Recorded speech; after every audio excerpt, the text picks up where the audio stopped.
that when we want to make companies adaptable, instead of trying to think about optimization, instead of trying to think about flexibilities that come from managing operations, etc., is there some other model? And one of the things that popped up for me is that the human is the best model of adaptability. You have to go to a meeting. Let's say you're coming to this FICCI meeting, a fellow meeting, and suddenly you found that you missed your flight. You have to be here. It's an important meeting. What do you do? We all have ways to get around that. We might find a different flight. We might find an alternate route to come here, or alternate way of coming here. We might say, you know what, can I attend this meeting virtually? Can I do something with technology? I might have different strategies. But which one I will choose at that time depends on what I call intelligence. So you can think of all these things. I know that there's a different flight. That's a piece of knowledge. I know that there's a different way to get to Hyderabad. That's a piece of knowledge. I know perhaps that I can use technology to do this, to attend this. That's a piece of knowledge. Among these, which is the most appropriate? That's what my intelligence is telling me. And if you look at it, our history of evolution is absolutely proof for how we use intelligence. Okay. An example from North America, if you look at how North America was populated, does anybody know the story of how humans first went into North America? There's a small strip, right? If you remember the map of North America, on top of Canada is Alaska, right, to the northwest corner. And Alaska is separated from Russia by a small strip of sea called the Bering Strait. And now paleontologists and geologists believe that that strip of sea was at times very shallow. Even now it's a small strip of sea, but it's quite shallow. Okay? And they believe that it might have been joined at some point, or it might have been shallow enough for people to boat across or swim across. Okay? So the first humans went to North America only about 10,000 years ago. So at that time, people were more or less like you and me. So 10,000 years, we haven't changed much in terms of physical features. We're not talking about Neanderthal man, etc. Just very much like you and me. People like you and me went across into North America from Europe. But when they went in there, what were the animals there? Anybody seen Ice Age? Right? Saber-toothed tigers. And Ice Age, the movie, makes them look all lovable, etc. But those saber-toothed tigers were really, really dangerous creatures. They were about 1.5 times the present tiger, and they had 9-inch long teeth that could just go to your jugular. So there's no question of anything else, right? They use their strong forearms to trap the prey and sink their teeth into the jugular, and you're done. So and then there was, of course, the woolly mammoths, huge animals which were like 1.5, 2 times the present animals, present elephant size. So now if you fast forward 10,000 years, there are humans, more or less the same structure, but there are no woolly mammoths, there are no saber-toothed tigers. What happened?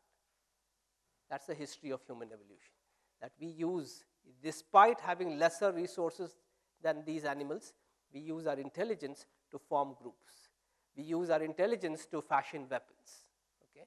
So the history of human evolution is always replete with the use of intelligence. And just to remind you, that our species takes its name, Homo sapiens, and sapiens, of course, is the intelligence, okay? Knowledge, intelligence. So this led me to think about the whole problem in a very different way. Oh, I'm trying to make an adaptable organization, and we have a quintessential model of adaptability here in terms of a human. Can we think about modeling organizations around intelligence? So when you start doing that, and my quest still as an organizer, I was still a quant guy, microeconomist, so it immediately pops to my mind IQ, right? So if I can find something that is an organization's IQ, and I say this organization has more IQ than this organization, then I'm able to say this organization is more adaptable than this organization. This was my mindset. And very interesting things happen. Of course, it was a big, steep learning curve for me because I was coming from a computer science, operations management background and moving into the whole area of psychology, especially educational psychology. Okay? And here, when you think about the definition of intelligence, today intelligence is defined as this, the ability to adapt to an environment. So something changes in the environment, I make adaptations to adapt to that environment, to adjust to those changes. Or I say, you know what, the temperature in this room is really high, so let me lower the AC. I change the environment. Okay? I reshape an environment. Or I say, let's choose a totally new environment. This is not working out.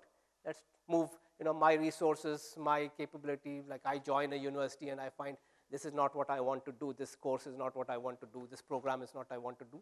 I say, okay, I move to a totally different environment. Not only does the intelligence do one of these three things, it also gives us the meta capability, which means that you sit on top of these and say, which one of these three should I be doing right now? Okay. Now, for me, as a management scientist, interesting parallels develop with strategy. Okay. So when you say adapt to an environment, this is Michael Porter's positioning. What Michael Porter said was that the world is changing, but changing in ways that we can predict. Okay. So there are 5 different forces that are going to act on us.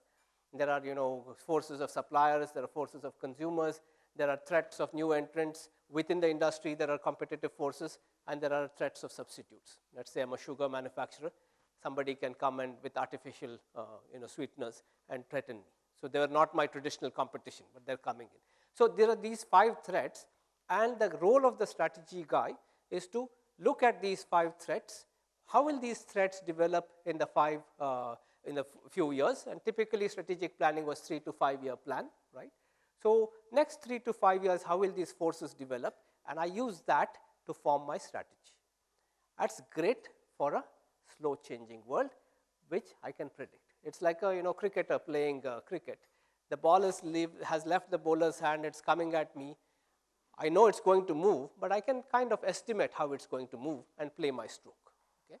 That was the old way of strategy. So Porter's positioning is still valid in some kinds of fields, but it's not all. So then comes the notion of core competence. Some people who believe that, Porter is all about outward looking at the forces. So let's look inward and say, what are the resources we have in the company and how can we change the world with these resources? And that led to this whole core competence thing saying that an insurance company must be doing insurance operations. What the hell is it doing running an IT company? So let's outsource IT. Okay? So this focus on core competence is nothing but reshaping the environment using your own core resources. Okay? Third is, how many here have heard of blue ocean strategy? Blue ocean strategy is basically this, right? That if you think about Southwest Airlines. Has anybody flown Southwest Airlines, right? What happens in Southwest Airlines? A peanuts fair. They were the introducer of the lowest, what Air Deccan copied in India. Okay. So when Southwest started in the 60s, late 60s, all the others were airlines. The competition Southwest decided was, let's not do this. This is blue ocean, so let me just, this is a classic example of what is called blue ocean strategy of late. Okay. Southwest said, let's not look at airlines as competition. Let's look at people who drive for 6 hours to be our competition. So if you're going to go and say people who drive a car for 6 hours from one city to another, if they're our competition, then what happens? What's the immediate pressure on us? Sorry? Time, okay, time we are able to do it shorter than 6 hours. What do we need to compete on another way? Cost, right? Because we have to now say, how much does it cost this person to drive for 6 hours? So 6 hours, if you drive at 60 miles per hour, it's about 360 miles. And if you say 30 miles per gallon, you're talking of 12 gallons, right? 12 gallons of petrol plus a little added, for the convenience of flying within an hour and without having to drive. So you can say that Southwest has an upper limit on its ticket price at $100, whereas the other airlines have $200 and $250 on the upper limit. So now what happens? Southwest has to compete to bring the cost down. Okay? So now the whole strategy is transformed, and Southwest builds a whole big strategy around blue ocean, which says, now you say, we need to bring the cost down. That's a given. We can't do anything about that. So how do we bring the cost down? suddenly start getting some very deep business insights. When does a plane make money? When does a plane make money for an airline? When it is flying, when it's in the air. So what does Southwest do? Where the others landed and waited around for the next flight for 2 hours, Southwest turns around its plane in 17 minutes. And to do that, what does it have to do? It has to do very small things. For instance, no Southwest airline will you find seat numbers. Why? No seat numbers on planes.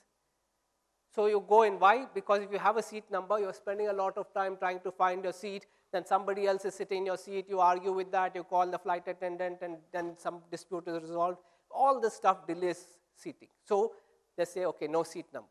But then they have to have some equity. People who come earlier have to be rewarded. So they board in batches of 30. Okay? So all these are minute things that go to add to that particular thing. So the whole notion of blue ocean strategy is something that's afforded by intelligence. Okay? So intelligence doesn't lock you into one of these things. What it does is, let us be context sensitive. Let us look at the context and say, what exactly is this context demanding? And choose, oh, now I need to be adaptable, so let me use the positioning method. Or now I have to be using blue ocean, so let me go and throw this competition out and start something new. Or now I have to be relying on core competence. It allows us to be dynamic in that way. So what this led me to do is to think about strategic intelligences, and that's the key thing that we do, the strategic agility, strategic intelligences. How does leadership, so there are two aspects to this. If I'm thinking about a company, so far what I've been talking about is organizational intelligence. If I'm thinking about a person, I talk about leadership intelligence. And this is a very fascinating way, because from the individual, the organization rises. And this is one of the things that we've kind of neglected in our modeling of organization, because we think of the organization as an economic entity out there where we can model with equations, and we forget the people. Okay, so we've brought in a very humanistic dimension. Now my question is, I've been saying intelligences. Why is this? Okay. Because as I said, remember I said I went in and I had this big ambition of using IQ as a measure to, to evaluate companies. And suddenly I discovered that, you know what, I've been 20, 25 years behind the curve. Educational psychologists like Howard Gardner at Harvard have gone beyond and said, they found some problems with IQ. And they said, listen, take a basketball player on a court. The guy is typically chosen to go to the university because of his basketball skills, not because of his high scores or high SAT scores, right? But the guy is demonstrating tremendous intelligence on court, right? He's able to predict what the opponent will do and dodge him and shoot the basket. So isn't he demonstrating some intelligence? So this is a question that came up for Howard Gardner, and longitudinal studies had also shown that IQ was not really correlated with success in life. People who had low IQ were sometimes very, very successful. People who had high IQ in high school were sometimes not so successful. So all this clubbed together, and they formed, many of you might have heard of this, something called a theory of multiple intelligences, where they said people have different kinds of intelligence, and we have been focused too much on the analytical and the verbal portion, which is what we measure in the IQ test. But there are a bunch of people. A musician, for instance, may not go to school at all, but be a brilliant musician. Okay? So what kind of intelligence is he or she demonstrating? So all these led to the Harvard forming 7 different kinds of intelligence. And then when I started, they had 7. Then they added an 8th, which they now call environmental intelligence, somebody who's very keyed into environment, somebody like Jim Corbett here, the Corbett National Park, right? If any of you have read his Man-Eaters of Kumaon book, kind of spine-chilling book. So he knew the forest inside out, but he didn't go to school ever, right? So these are so that's called a naturalist intelligence. And then they were thinking, now they're working on something they've made halfway to something called spiritual intelligence. What drives a person to be spiritually inclined, etc. So this was a kind of an open-ended system for me. I mean, you can't in a corporate context keep saying, oh, today I have 4 intelligences, tomorrow I have 5 intelligences. So when I was trying to bring this to a corporate context, I started seeing some limitations, although the model itself was very attractive. Alongside in Yale, there was another professor, And he had been working also on multiple intelligences, but he had only a 3 intelligence model. So what my research did was combine these two to form 5 different intelligences, and we'll talk about that. But to get to the basic of this, why do we need intelligences? I'll give you a simple problem here, and you might respond to this. I want you to find the distance from your home to your favorite movie theater. And I don't want you to tell me the number. I want you to think for half a second on how you would solve this problem. Okay? How you would solve this problem. Okay? How would you solve this problem? I'm more interested in the process rather than the exact. I don't want you to tell me 4.5 kilometers or 5 kilometers. I want you to think about the process. Okay? And to simplify, and since we don't have too much time, let me quickly go to the process. Okay? Some people use a math formula. They'll say, for instance, I drive at 30 miles per hour, and it takes me so much time, so I can actually do this. Or some people say, let me look up Google Maps. Simple, the database out there. Sorry? Yeah. Yeah. So you can see that, and so you can see it on the internet, and you say, hey, listen, that's the distance I can clearly understand the distance here. Some people say, let me drive there and look at my odometer, right? Simple way of measuring it. Actually jump into the car and drive there, or the next time I'm going there, you know what, I'll ask my driver to look at the odometer and tell me the readings. So that's an operational kind of response. Okay? A third one would be, draw a picture, or you say, yeah, or you say, draw a graph maybe, you don't have to draw an exact picture, but or you do something called translation, which you say, oh, I know that the market on the other side is about the same distance as this movie theater from my house, and it takes me 12 minutes to drive there, and approximately this is the distance. So I project from another domain into this. Okay? And classically, this is what we do in invention, where you're translating from one domain to another. Okay?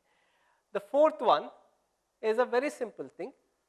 You say, hey, I don't know it, but let me ask somebody. I'll call my friend and ask, do you know the distance, right? So these are 4 different kinds of intelligences, and yeah, ask the driver how far would you think this is, right? So simple. So you ask somebody, and this is a different kind. Now, none of these is more valid than the other. All of them are equally valid. Okay?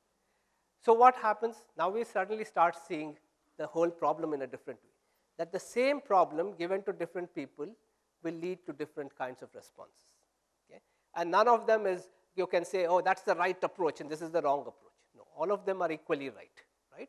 So the question then for us, when I started taking this, was if I translate this into a corporate context, into my framework of intelligences or leadership, I find that you need to have the first one where you're looking up a database or you're trying to use a formula is where you're using analysis. So you're using analytical intelligence. The second one, where you're jumping into the car and driving and seeing the whole thing, is something called operational intelligence. The third thing is when you're asking a friend, it's communicative intelligence. And the fourth one is when you're actually translating from one domain to another, doing some creative problem solving, then you're using inventive intelligence.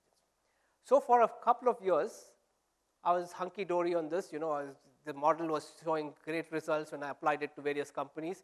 I could say that this company is doing really well. That company is not doing so well because it has all 4 intelligences. That company doesn't have all 4 intelligences. And lots of business successes I was able to explain with this. Then something happened, very transformative for me. And this is a significant learning moment for me. 2 companies which had come out as fantastic exemplars of this model suddenly tanked overnight. So they were there one day, the next day they weren't. One was a company that had been ranked #1 innovative company in all of America for 5 years in a row. And suddenly it's not there.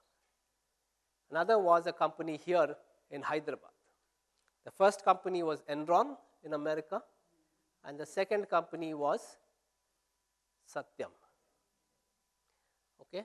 Satyam was marked for many years as the rising star of Indian IT. It was going to soon overtake the big 3, and it was like it had the best business models. In fact, I was invited to the leadership council here to give a talk on this model, And I said, you know what, Satyam is a great exemplar of this particular model. It's doing fine. And suddenly they tank. So back to the drawing board, I had to go. So we had to go back and say, what was wrong with this model? There's something wrong.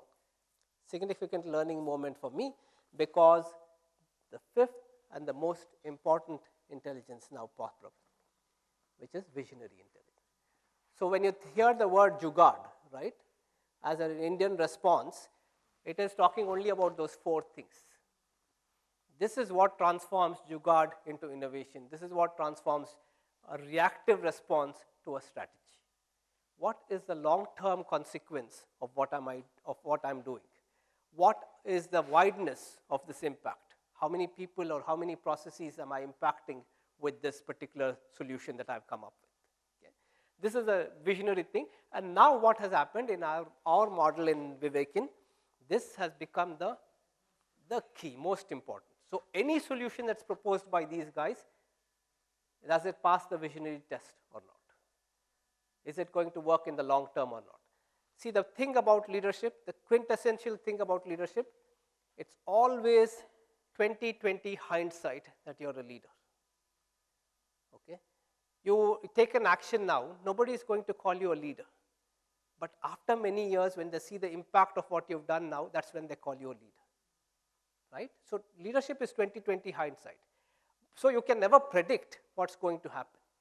But what you should do is to think at least into the future and ask the relevant questions about what I'm doing now, what is the long-term effect of this? How many people or processes am I affecting with this, the wideness? So we call this the long-term vision and the wide aperture lens. So the notion of both width and length come in, and that's what the visionary always asks. And if we have time, I'm going to give you a small problem at the end of my talk to quickly demonstrate to you how you can apply this framework to very practical things. You know?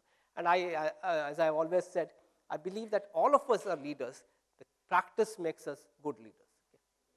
So just to quickly explain the 5 intelligences of this framework. Analytical is one that looks at a problem, quite often identifies the problem. It has to bring together that problem. You know, you might be seeing at a mass, especially in normal situations. The problem looks very confused. What is the core? What is the thing that I have to solve? That's what analytical intelligence tells us, coming to terms with the problem. And then it says, have we solved this problem in the past? If we have, then we don't need to reinvent a solution. Just apply that solution.